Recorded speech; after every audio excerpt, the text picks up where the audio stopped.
का उपस्थित सभी बच्चों का मैं हार्दिक स्वागत मंगल करते हुए जय हिंद, जय भारत, जय संविधान।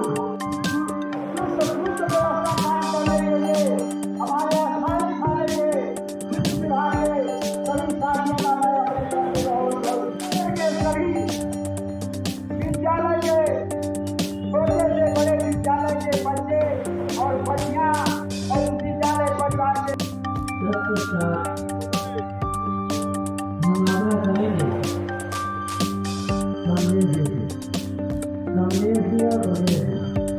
आप यह सुनिश्चित करें कि कितने लोग मंच पर होंगे और कौन कौन लोग।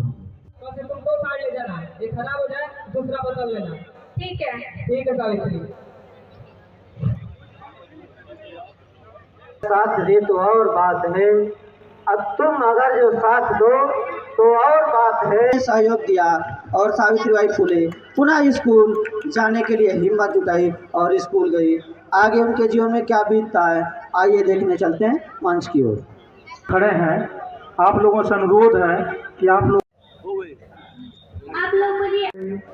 आदरणीय रामेश्वर कुशवाहा जी, श्रद्धेय लक्ष्मण यादव जी को कुशवाहा जी साइड हो जाए।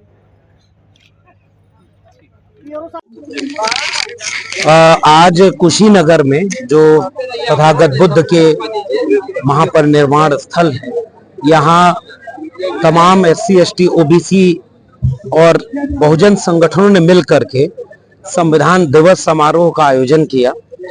इस संविधान दिवस का आयोजन इसलिए भी खास है कि 26 नवंबर 1949 को जो संविधान अंगीकृत किया गया, इस साल उसका 75 साल पूरा हो गया और ये देश चल रहा है तो उसी संविधान से चल रहा है। जिस संविधान ने सबको बराबर का वोट डालने का अधिकार दिया, जिस संविधान ने सबको शिक्षा देने का अधिकार दिया, सबको सम्मान बराबर का मिलेगा इसका रास्ता खोला, सबको स्वतंत्रता दी, आजादी दी, सबको बराबर का आर्थिक, सामाजिक, राजनीतिक जीवन जीने का एक रास्ता और एक सपना दिया था। 75 साल बाद आज के आयोजन में इसका मूल्यांकन किया जा रहा है कि वो सपना कितना पूरा हुआ। क्या गरीब की गरीबी दूर हुई या वो 80 किलो अनाज पर जीवन जीने को मजबूर किया जा रहा है। 5 किलो अनाज पर 80 करोड़ लोग, चंद अरबपतियों की सूची बढ़ गई।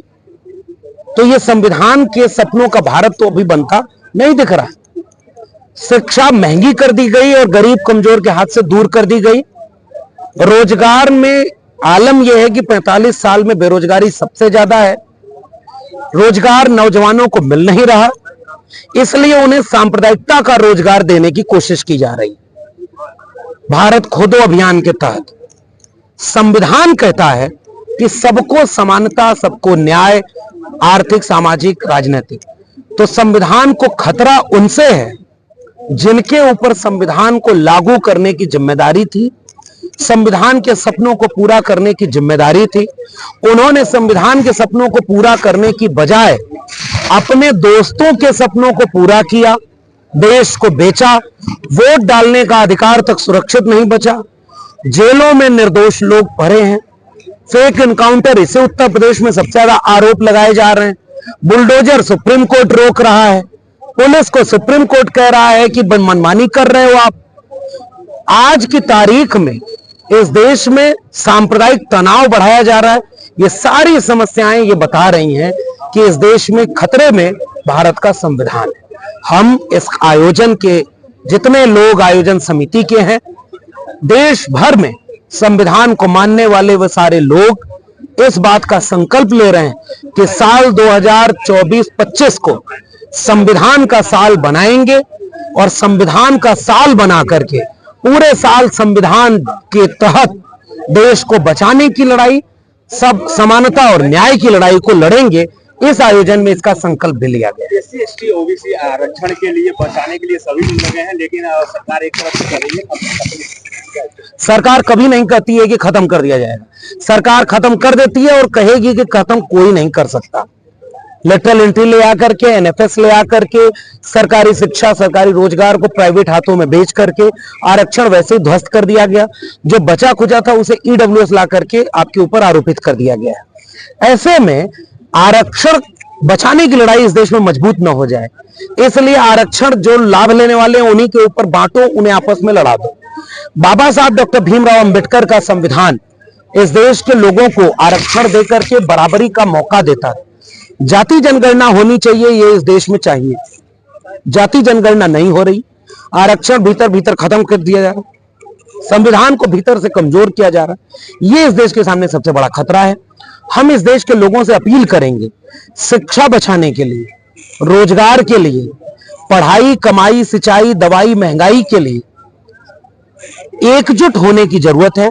संविधान को बचा करके आगे बढ़ाने की जरूरत है। संविधान बचेगा तो आरक्षण बचेगा, संविधान बचेगा तो शिक्षा बचेगी, संविधान बचेगा तो वोट का अधिकार बचेगा, संविधान बचेगा तो जेल में निर्दोष नहीं होगा, संविधान बचेगा तो बुलडोजर नहीं चलेगा, संविधान बचेगा तो सब बराबरी से, प्रेम से, मोहब्बत से रह लेंगे।